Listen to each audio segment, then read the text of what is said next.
So, I hope you're all having a lovely day. I just wanted, before I go into the video, absolutely thank you all to every single one who commented on yesterday's miniature series. I didn't expect that kind of response at all.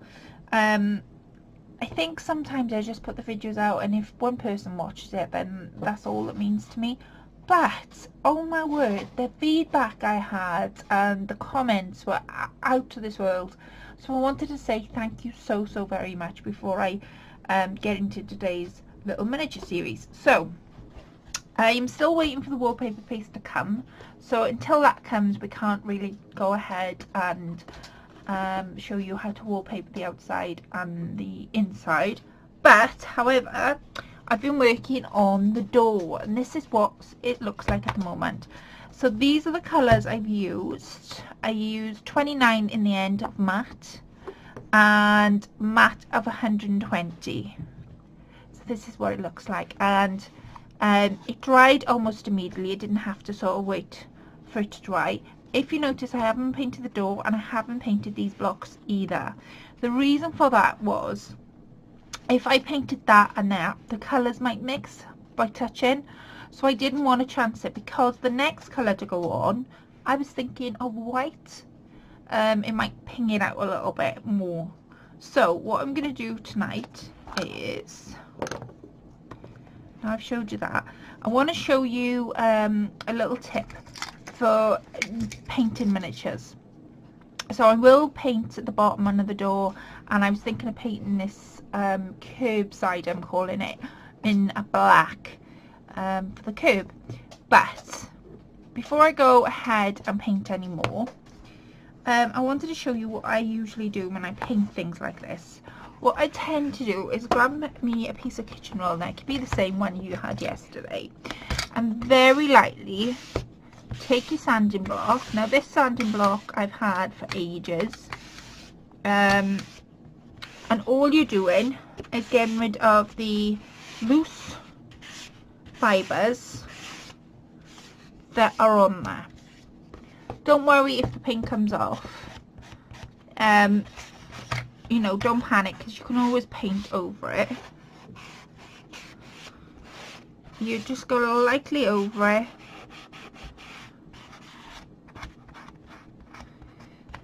and you just sand it all over.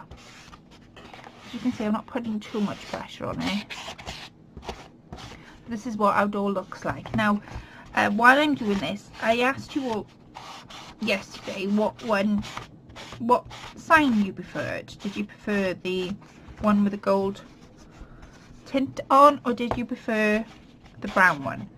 And you all said you preferred the gold one. I can't remember who said it exactly, but one of you lovely ladies said it all depends on the interior, which got me thinking it does actually, because I don't want to overshadow the outside with the interior.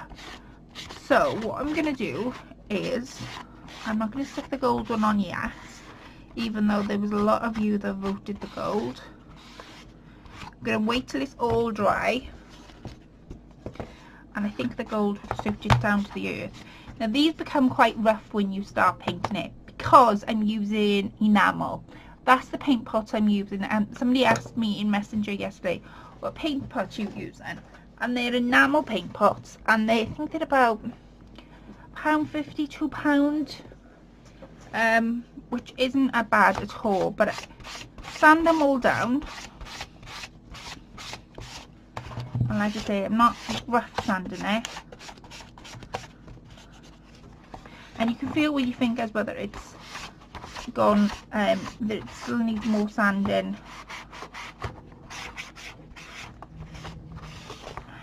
Right, okay, so that is all smooth now. I can feel it, it's all smooth.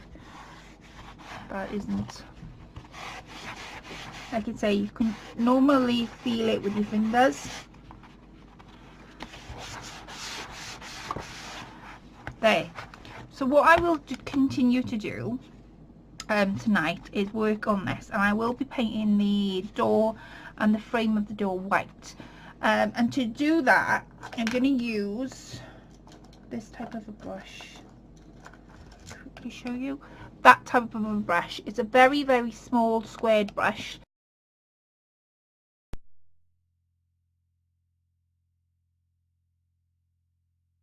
I need to make sure that all the dust that I've just sanded is off, because I don't want to be painting that into my paint.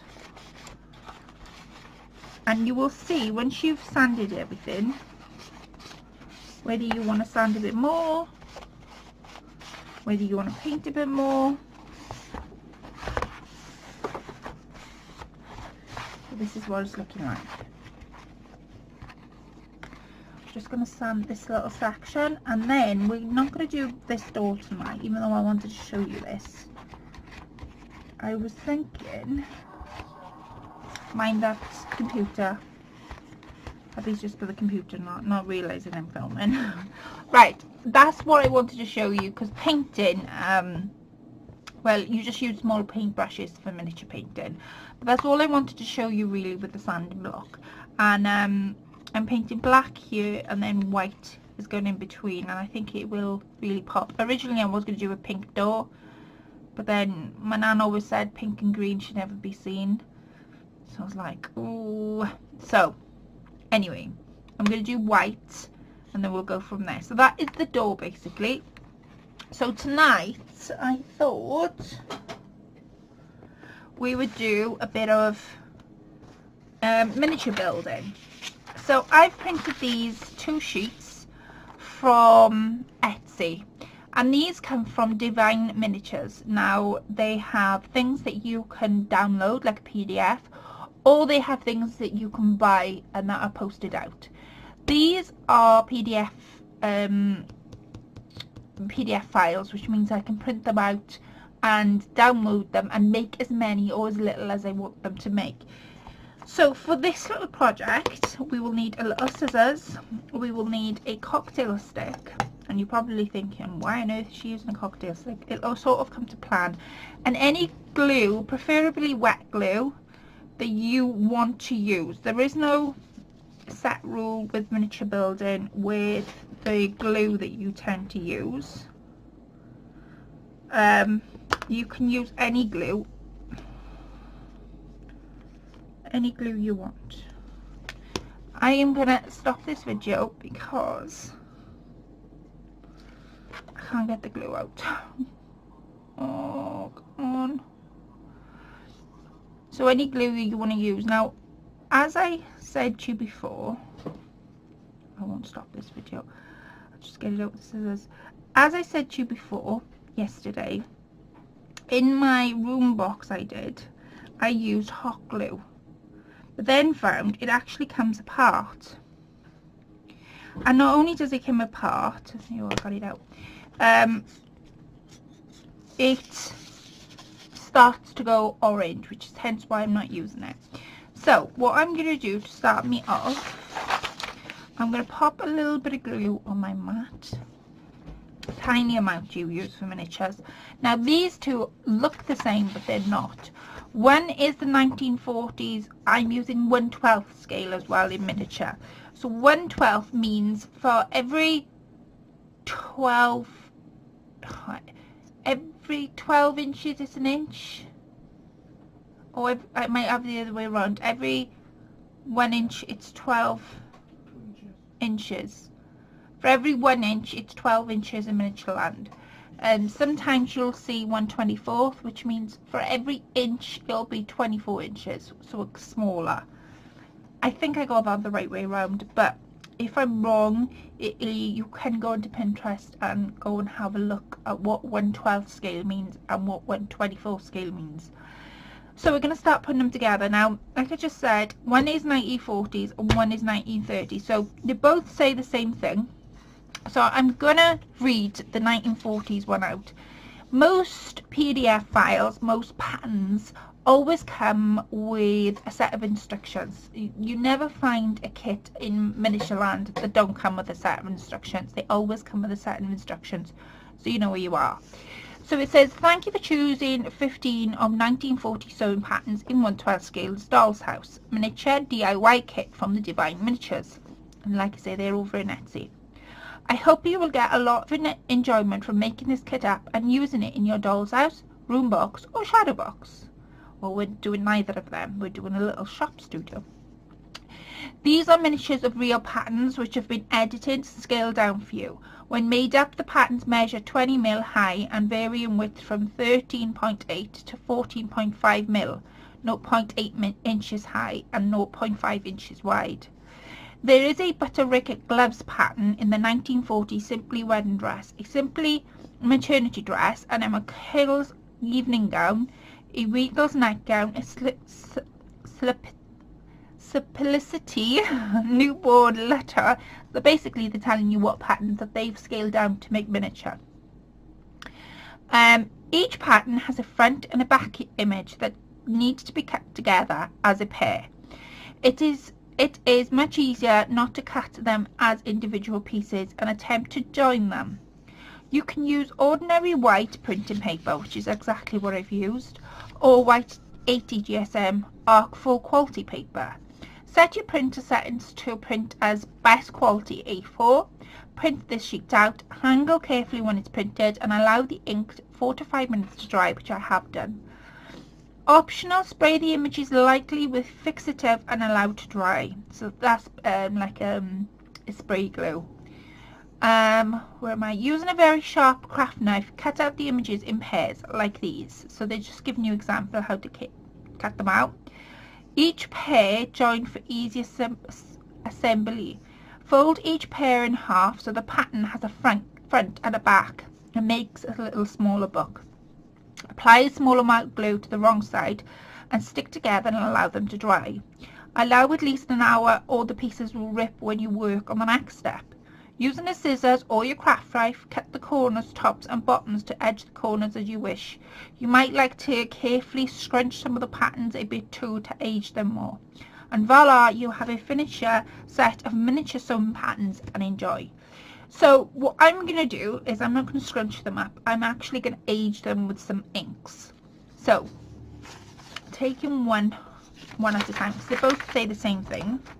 Now you can use a craft knife and a ruler, but every time I use that I always get huggledy-puggledy. I always do. So let's cut these out.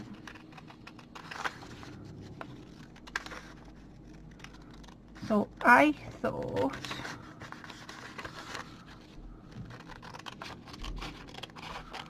I'm just cut the strip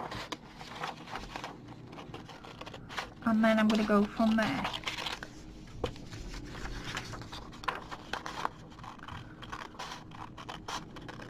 So you could cut these out individually, so you've got individual patterns, or you can cut them out in books, in like a book section, which is what we're going to do. So you just want to cut, and they are completely miniatures, so when I start doing this I will zoom in, of course I will, because otherwise you're not going to be able to see it. So as you notice, each row, it doesn't really matter what way they go, because at the end of the day they're miniatures. But if you wanted it to be row by row, what I suggest you do is write on the back of each row to say row 1, row 2 and row 3.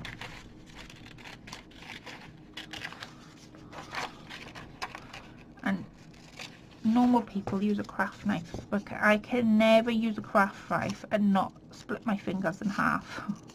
So I'm not using one tonight. Okay, there. Okay, so I know that's row 3. So, but I think this was row 1. It doesn't matter. And I'm just going to cut them out individually now. So each one will have a set of 2 pages. Now's the time to zoom in, Colette. Bear with me, ladies and gents, of course. Oh, come on.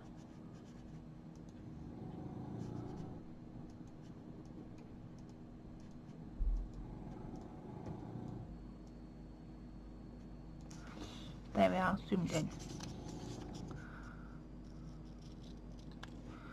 So each one is a set, and I will hold it up to the camera for you guys to be able to see what the pattern consists of.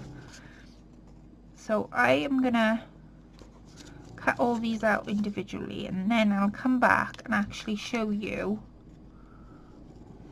and show you how to put them together.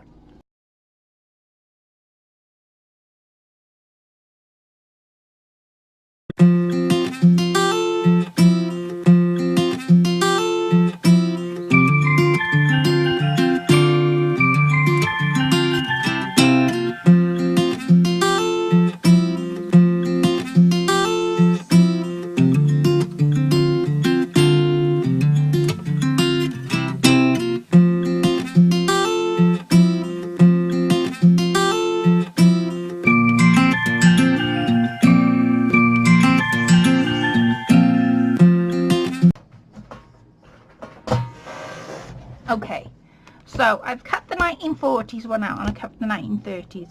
So we're going to start off with the 1940s. Doesn't really matter which one I start off with. Now I am zoomed, I don't know what I am. I was going to say I'm zoomed in all the way, but I don't think I am. So let me hold, oops. They do have real images on and patterns on. And I might not be able to show you. You can see the pattern there. So what you do is you fold it in half and you get this pattern,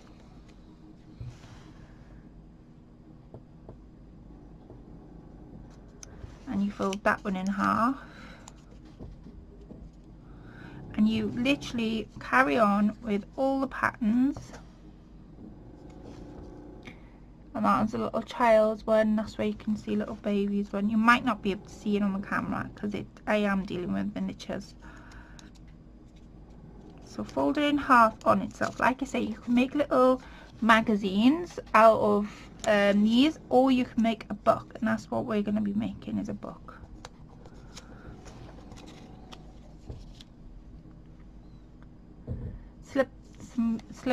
I can't pronounce that. I was going to say what the pattern make is called. Flipicity. Nope, still can't say it.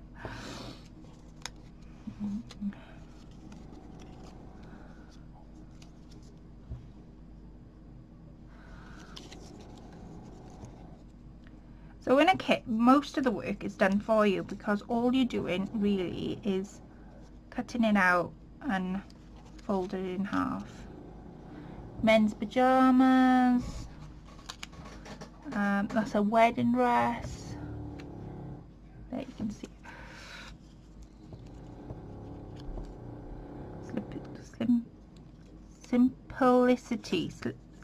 Simplicity.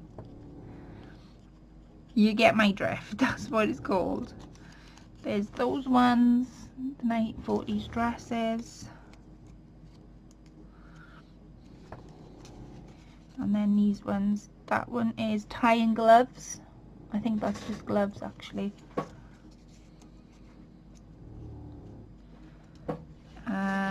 The dresses, the old-fashioned dresses, you know, where it comes up onto the cuff and then the sleeves and your handcuffs on the top of your dresses. Make sure they're in half and that you don't come off your half point, because you will find when it comes to sticking them down, your half point will move and you don't want that. So all I'm going to do is I'm going to fold them all in half, as you've just seen. I'll do them in a second. These ones are, you might not be able to see them, I can just about make them out. Now you fold them onto half on itself. So there's one. And like the instructions said, you could wrinkle these up and make them really, really old. Men's patterns there. Or what I'm going to do is I'm going to ink the map. So this is a little bit of a tedious thing to watch, so I'm going to speed this up.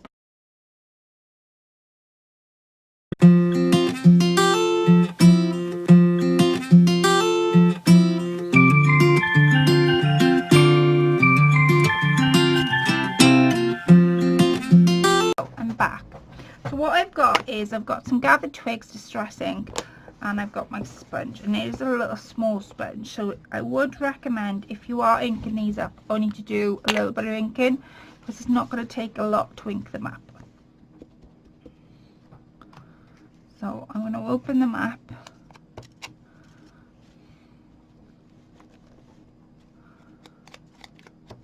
and I'm just going to ink around my edges.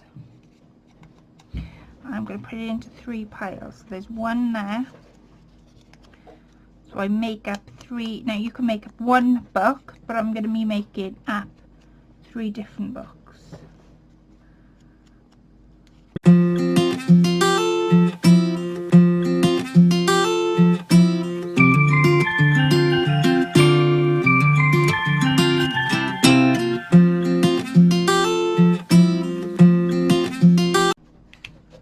So obviously I'd go back and do the 1930s book.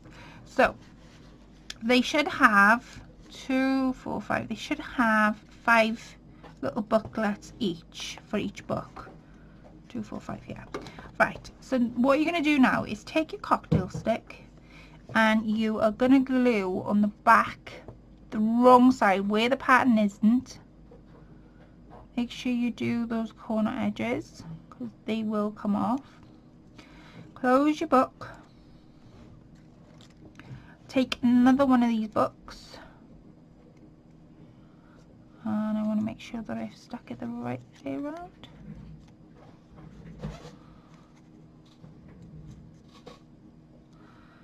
And then take another one. So you'll see in a second what I'm doing.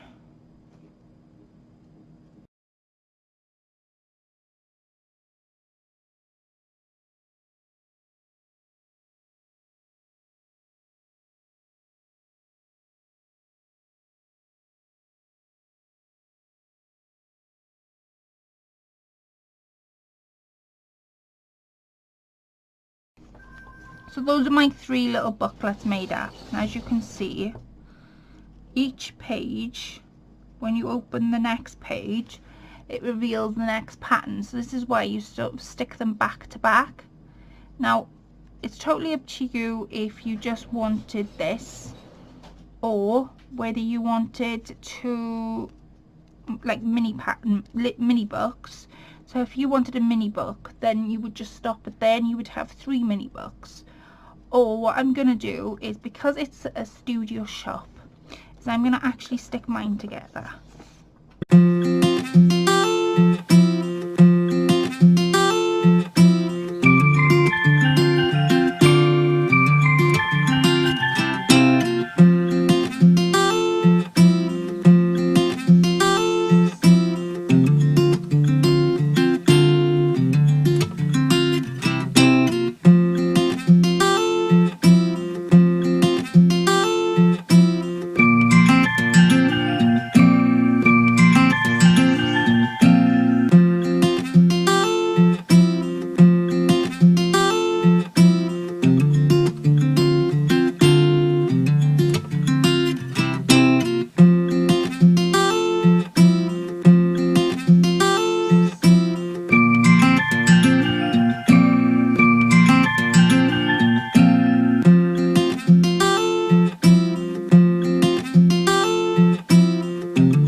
do is I'm going to just prise them apart ever so gently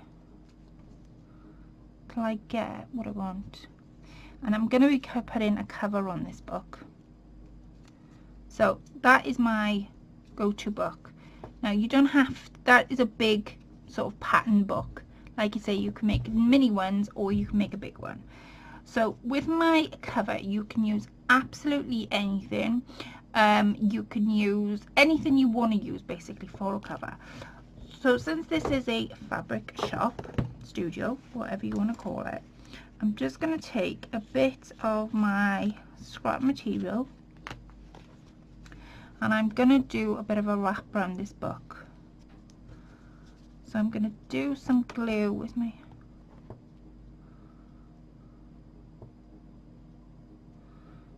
pop some glue on that page, and then I'm going to stick it down on the front. This is fiddly, but like I say, miniatures to me are, I love miniatures. I'm going to put some glue on the spine of the book like you would if you were making a normal book. Give yourself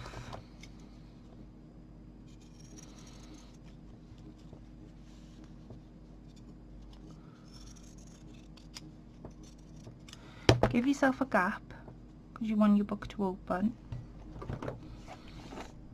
and then put some glue on the back page.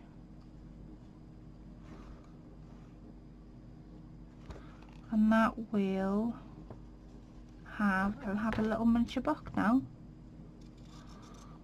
So my pages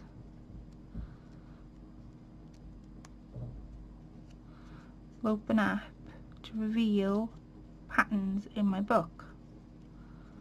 And each page has got a pattern on, and that's how you would make miniature books up. Like I say, you can have make little mini ones up, or you can put it all together to create a big book. This is totally up to you. I've put mine together to create a big book, but my 1930s pile here, I'm going to make some little ones up, and I'm going to show you what that one turns out like. But now I've created like a little pattern book or a miniature. Like I say, if your pages stick together, please don't yank them apart, because you just see in each page I've got a pattern on. See? So that will become my book. Now to dry it, because of course you don't want your pages sticking together, prise your pages apart ever so gently and leave your book to stand like that.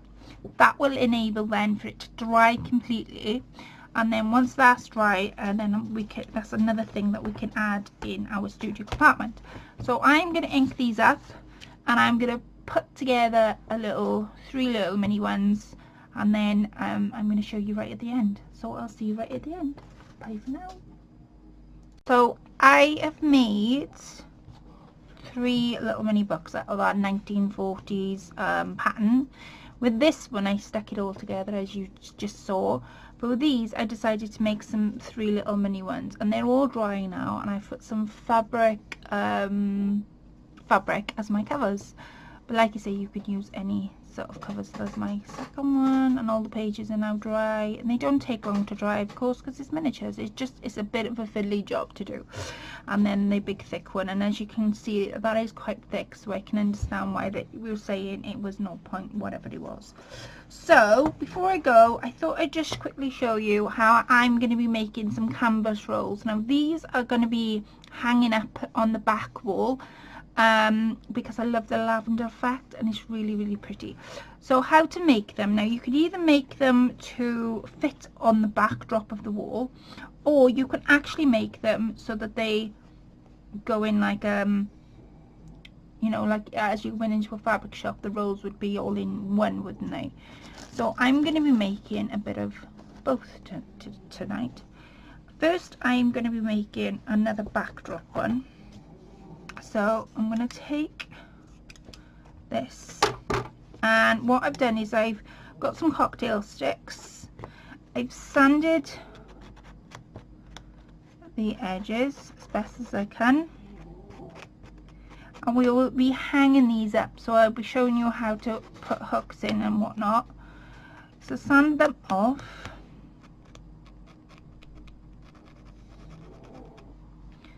And that one. And I'm going to do one to hang up on the wall and one to sort of do on it as a roll. So they're both done the same way. So a bit of glue on the cocktail stick itself. This one's going to be the roll, so I'm going to be making several of these with different fabrics. And you basically put the edge of the fabric on the cocktail stick, and I'm just going to pull that down. You want a bit of on the end to show, and just roll it up. And you continuously to tight roll there.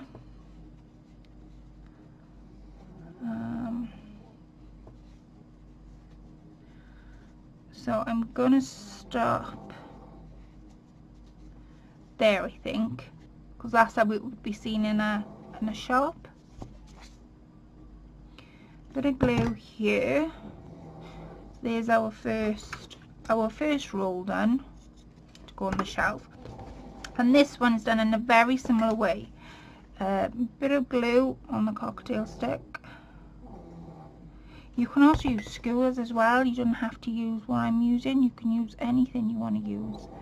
And I'm just going to gently give this a good first couple of rolls. And because this is being hung up, I want it to be quite tight, and I want the wording on there. So I'm going to stop there because it's got the word Paris and all sorts. And then I'm going to put my glue on the back of the fabric and just roll that glue in. And that's how you would make them to go on the wall. Your rolls to go in like a shelf, and your little booklets. And you can find little booklets, printed ones as well, on Pinterest or Google or anything, and you can make little booklets like this to go in a nursery, anything. It's just mine sewing related. So I really do hope you've enjoyed our next session of our miniature series. Like I say, when I come back tomorrow, the front of the shop will be completely painted, and hopefully fingers crossed, the wallpaper paste would have arrived by then too. So I'm going to love and leave you all. Thank you all for stopping by my channel and for giving me such beautiful feedback. I do greatly appreciate it, and I will catch up with you all in my next video. Take care, have a lovely rest of the week wherever you are, and I'll see you then. Bye for now.